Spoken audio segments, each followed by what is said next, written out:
بڑی کچھ لوگ ایسے ہیں جو بڑی محنت کے ساتھ کے کچھ ایسے ہیں جو میرٹ کے برخلاف آگے بیٹھے ہیں. یار ان سے جا کے آپ ملے تو صحیح دفاتر میں, ان کے نخرے نہیں نیچے آتے صاحب بہادروں کے, وہ ان کا ایٹیٹیوڈ نہیں ختم ہوتا جب تک وہ 4 بندے لے کے نہ جائیں. آپ کن پہ آپریشن کر رہے ہیں؟ جو دکاندار ہے. میں مخالفت کرتا ہوں, میں شدید مخالفت کرتا ہوں اس بات کی کہ آپ کسی دکاندار کے جا کے چلان کریں, آپ اسے کہیں تم دودھ مہنگا بیچ رہے ہو, تم فروٹ مہنگا بیچ رہے ہو. بھائی تمہارے اندر اگر تپڑ ہے, ذمہ داری سے کہہ رہا ہوں, آپ کی ذمہ داری ہے بینگ آپ ایک سی پی ایس, آپ ایک آفیسر ہیں, آپ کو جانا چاہیے. آپ فیکٹریوں میں چھاپے ماریں جنہوں نے ذخیرہ اندوزی کی ہوئی ہے. آپ جائیں, جیسے مدثر صاحب نے کہا, مڈل مین کے پاس جائیں, ان سے جا کے پوچھیں بھائی آپ سی ایس ایس آفیسر ہیں, آپ کو پتا ہونا چاہیے کہ یہ پیچھے سے جب ایک چیز ذخیرہ ہو کے مہنگی آ رہی ہے تو ریٹیل میں سستی کیسے پابند کروا سکتے ہیں. یا تو اپنے دستخط کے اندر آپ وہ پاور پیدا کریں کہ آپ فیکٹری اور کارخانوں میں گھس کے اس مالکان کو جرمانہ کریں کہ تم نے, حکومت یہ ریٹ دے رہی ہے, آپ اس ریٹ پر بنائیں نہ بنائیں, آپ آگے جا کے اس میں سبسڈی فراہم کریں. ریٹیلر کو آپ کیا نقصان پہنچائیں گے؟ کیا اس کے بال بچے نہیں ہیں, اس کے ماں باپ نہیں ہیں, اس کے بہن بھائی نہیں ہیں, اس کی ذمہ داریاں نہیں ہیں؟ کیا وہ بجلی امریکہ سے لے کر آ رہا ہے؟ کیا وہ گیس افغانستان سے لے کر آ رہا ہے؟ کیا وہ لیبر جو ہے وہ ڈالرز میں پے کر رہا ہے؟ یہ غلط ہے. ہم سب کو بدلنا ہوگا اس رواج کو. حکومت ہو یا یہ سی ایس ایس آفیسرز ہوں, انہیں چاہیے یہ اس مالکان, اس سرمایہ کار کے در پہ دروازے پہ دستک دے جہاں یہ سب کچھ ہو رہا ہے, تب اس ملک میں مہنگائی ختم ہوگی. ٹھیک ہے. اچھا مدثر صاحب, یہ جو گندم اٹھائی گئی ہے, آپ جیسا کہ میں نے ابھی ذکر بھی کیا, اس کی ویڈیوز بھی آئی ہیں, لوگ بھی اس چیز کے بارے میں بتاتے ہیں کہ یہ کالی گندم تھی, خراب تھی, فنگس لگی ہوئی تھی, لیکن لوگوں کا یہ کہنا ہے کہ یہ جو 60 ارب روپے دے کے اتنی مہنگی گندم خریدی گئی, ان کو نہیں چاہیے تھا کہ انہی پیسوں سے کچھ مشینری خرید لیتے, وہ کسانوں کو دے دی جاتی, یا پھر ان کو اتنے پیسے دے دیے جاتے کہ وہ شیلٹرز بنا لیتے باقاعدہ طور پہ جہاں پہ گندم کو محفوظ کیا جا سکتا, اور فیوچر میں یہ جو گندم بارشوں کی وجہ سے فنگس لگتی ہے, خراب ہوتی ہے, اس کو محفوظ بنایا جا سکتا. یہ سب چیزیں ہو سکتی ہیں ٹیکنیکلی. آپ ایز اے اینکر آپ اتنی اچھی تجویز پیش کر سکتی ہیں, تو ادھر تو پوری وزارتیں موجود ہیں, وہاں پہ ویسے ایکسپرٹس ہوں گے, یہ ساری تجویزیں ہوں گی زیر غور. لیکن مسئلہ یہ ہے نا کہ جیسے چینی کا مال کھایا گیا نا, چینی پہلے بھیجی گئی, پھر اس کی شارٹیج کی گئی, قیمت بڑھائی گئی, ایسے یہ بھی لی گئی, پھر خراب دی گئی. یہ سارے ٹیکنیک ہوتی ہیں, مطلب کہ انہوں نے کمانا ہوتا ہے. جو صنعت کار ہوتے ہیں, جو جس پارٹیوں سے ایفیلیشنس ہوتی ہے, جو فنڈ کرتے ہیں, جیسے 2018 میں ہم نے دیکھا جس نے فنڈ کیا, پھر اس کو تھوڑا سا پکڑ ہوئی, پھر اس نے چیخنا شروع کیا, پھر بتایا کہ بھی میں نے یہ اتنا سپورٹ کیا, تو کچھ تو نکالنا تھا. سب چیزیں ہوگی نا صاحب. اب اس میں بھی کوئی نہ کوئی کہانی نکلے گی, آٹے کی بھی کوئی نہ کوئی داستان ہوگی. پیچھے بھی ماضی میں دیکھیں, کبھی آئل کا بران آیا تو اس پہ بھی یہ ساری چیزیں آئیں, چینی کا آیا تو اس میں ساری چیزیں آئیں, آٹے کا جب 2013 میں آیا تھا تب بھی سب کو پتا تھا. یہ ساری کہانیاں پیچھے بیک اینڈ پہ کمیشن, لین دین, ساری چیزیں ہوتی ہے. اصولی طور پہ ہم دیکھتے ہیں نا جو ہماری زراعت ہے, یہ ساری چیزیں اس کے مطابق اگر دیکھیں تو ہمارے پاس تو ہمارا ذخیرہ پورا ہے. اگر ہمارے پاس دیکھیں تو تیل, گیس, پیٹرول جتنا ہم چاہیں تو استعمال کر سکتے. پورا ہے. کیسے پورا ہے کہ اگر ہم بیوروکریٹس اور بڑے اخراجات پیٹرول گاڑیوں میں ساتھ کم کر دیں تو ہمارے پاس جو نکلتا ہے اس میں ہم گزارا کر سکتے ہیں. لیکن نہیں ہوتا. ہم آٹا, چینی ہے, ساری چیزیں ہمارے پاس, زراعت اتنی مضبوط ہے, اس کو تھوڑا سا اور ڈیجیٹلائز کر دیا جائے تو ہمارے پاس اتنا اور ایکسٹرا ہوگا کہ ہم باہر بھیجنے جیسے ہوں گے. یہ ساری تجویزیں ہو سکتی ہیں, سب کو پتہ ہے, سب سیانے ہیں, سب منہ سے کھاتے ہیں, سب کو پتہ ہے. لیکن مسئلہ یہ ہے کہ انہوں نے کسی اور طریقے سے بھی تو کھانا ہے نا, وہ بھی نظام چلانا ہے. آپ کے اس احتجاج کے بعد ان کا کھانا پینا تو ہم نہیں بند کروا سکتے نا. تو یہ ساری چیزیں. ثاقب صاحب, آخری سوال آپ سے پوچھوں گی, یہ زراعت کی ہم بات کر رہے ہیں, اس کو پروموٹ کیوں نہیں کیا جاتا حکومت کی طرف سے؟ کوئی بھی حکومت آئے, زراعت وہیں کی وہیں رہتی ہے, جبکہ پاکستان ایک ایگریکلچر کنٹری ہے. یہاں پہ مشینری کی بات کریں تو ماڈرن مشینری منگوا کے کسانوں کو لیزنگ پہ دی جا سکتی ہے, اور کسان جب دیکھیں گے کہ ان کے لیے آسانی ہے تو وہ اس پہ انٹرسٹ بھی دیں گے. آپ دیکھیں ریونیو جنریٹ کرنے کا طریقہ بھی آ جائے گا. ہماری جو فصلیں ہیں یا جو بھی زراعت ہے, جتنی بھی ہماری فیلڈز ہوتی ہیں کھیتوں میں, اس کو بھی اپڈیٹ کیا جا سکے گا, اس کو محفوظ بھی بنایا جا سکے گا. ان تمام چیزوں پہ کوئی کام کیوں نہیں کیا جاتا, یا اگر کرنا ہو تو کس طرح سے کیا جا سکتا ہے؟ کوئی ایسی تجویز آپ کی نظر میں یا آپ کے ذہن میں ہو جو آپ دینا چاہیں؟ دیکھیں, تجویز تو میں کیا دوں گا, میں تو سچ ہی کہوں گا, اور جو کہوں گا وہ آپ کافی تنگ نظر آ رہے ہیں ان موجودہ حالات سے, جو حالات پیدا ہو چکے ہیں. اور میں بھی فیملی کا سرپرست ہوں, مجھے فیملی چلانی ہے. میری کوئی دائیں بائیں کی آمدنی تو ہے ہی نہیں, وہ ایک آمدنی ہے جو ہم دفتر سے کما کے لے کے جاتے ہیں. تو تکلیف ہوتی ہے, یقینی طور پر تکلیف ہوتی ہے. ایجوکیشنز ہے, ہیلتھ کی ایشوز ہے, انٹرٹینمنٹ تو آج کے دور میں رہی نہیں ہے. اب کیونکہ آپ نے سوال, بڑا ویلڈ سوال آپ کا ہے, تو پہلے میں چلیں آپ ہی سے پوچھ لیتا ہوں یا مجھ سے بھائی سے پوچھ لیتا ہوں, مجھے بتا دیں, پاکستان زرعی ملک تھا, ہے نہیں. ہم پڑھتے تھے کہ پاکستان زرعی ملک ہے. آج تو بچوں کو کتابوں میں بھی نہیں پڑھایا جا رہا میڈم کہ پاکستان زرعی ملک ہے. پاکستان ایک کنسٹرکٹیو ملک ہے جہاں کنسٹرکشنز ہو رہی ہیں. زرعی زمینوں کو بیچ کر آپ موٹر وے پہ چڑھے نا, آپ جاتی ہیں, ٹریول کرتی ہیں, آپ کراچی سے شروع ہوں, آپ اسلام آباد تک پورا پنجاب کراس کرتے ہیں. پنجاب تو زرعی ملک کا بادشاہ تھا. آج اس صوبے میں آپ کو ہائی ویز کے اوپر کہیں گاؤں دکھتے ہیں, کہیں زراعت دکھتی ہے, کہیں فصلیں دکھتی ہیں.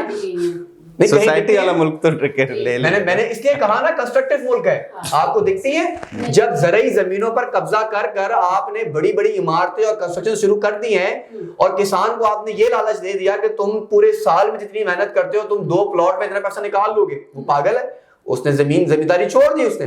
اور جو پلڑے کے لوگ ہیں, جو ٹھیکیدار ہیں, وہ زمین ٹھیکوں پہ چلا رہے ہیں. اس میں بڑے بڑے یہ آپ کے جتنے بھی MNAs MPAs ہیں سارے شامل ہیں. آپ نکال لیں سب کا ریکارڈ, ان کے کون سے باپ داداؤں کی جائیداد ہیں, سارے وہی ہیں جو کھیتی باڑی کرتے تھے. اب سوال یہ ہے کہ پاکستان کی آبادی جس تناسب سے بڑھ رہی ہے اس تناسب سے آپ کا ذخائر نہیں بڑھ رہے, جس کی وجہ سے آپ ڈیپینڈنٹ ہو گئے ہیں کہ آپ کو ہر چیز امپورٹ کرنا پڑتی ہے. آپ کا ڈالر مہنگا ہے تو امپورٹ مہنگی, جس کی وجہ سے انفلیشن بڑھ رہی ہے. اب آ جائے ایک بات اور, کیونکہ جس پر ضروری ہے کہ میں بات کروں, کیونکہ اداروں کی بات ہو رہی تھی. پاکستان میں ایک اور ادارہ ہے جس کی عمران خان نے کہا تھا اس کو بند کرو, and that is utility store corporation.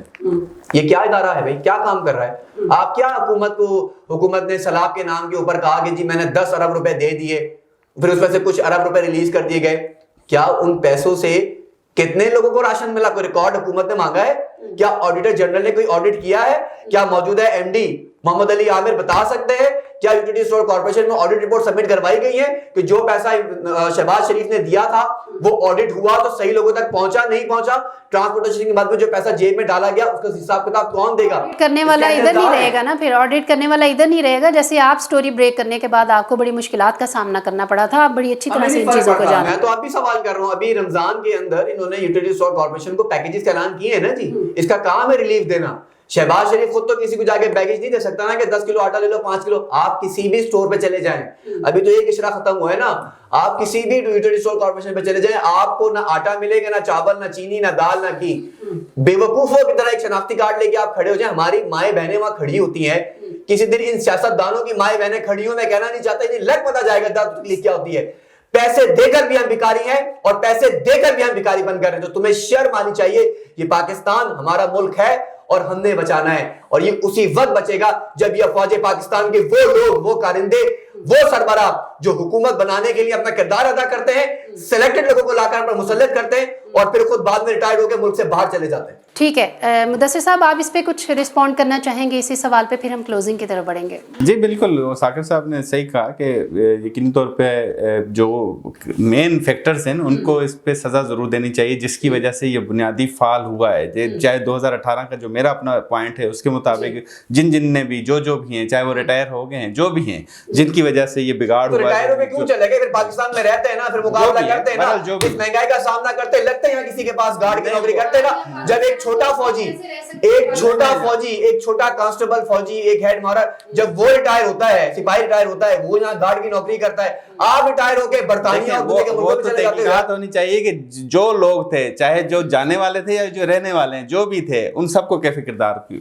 المیہ ہمارا یہی ہے ناظرین کہ جب پاکستان کو کھا لیا جاتا ہے, خزانے خالی کر دیے جاتے ہیں, تو پاکستان میں رہنا پسند نہیں کیا جاتا. یا تو اپنے بچوں کو وہاں سیٹل کر دیا جاتا ہے یا پھر خود بھی وہاں سیٹل ہونے کی کوشش کرتے ہیں.